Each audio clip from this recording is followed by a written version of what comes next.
சண்டேனாவே non veg எடுக்கல அப்படின்னா அன்னைக்கு சண்டே மாதிரியே தெரியாது. மட்டன் குழம்பு வச்சு இட்லி சுட்டோம் அப்படின்னா எத்தனை இட்லி போகுதுன்னே தெரியாது, அந்த அளவுக்கு போகும்.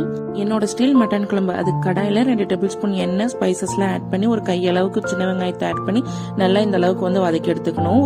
2 டேபிள் ஸ்பூன் தேங்காய், 1 டேபிள் ஸ்பூன் கசகசாவை நல்லா பிரட்டி எடுத்துட்டு அதை அரைச்சு எடுத்து வந்துக்கணும். குக்கர்ல ஒரு 2 டேபிள் ஸ்பூன் எண்ணெய் ஊற்றி ஸ்பைசஸ் ஆட் பண்ணி இஞ்சி பூண்டு பேஸ்ட் ஆட் பண்ணி கருவேப்பிலை, கறியை எடுத்து வச்சிருந்த கறியை ஆட் பண்ணிக்கலாம்.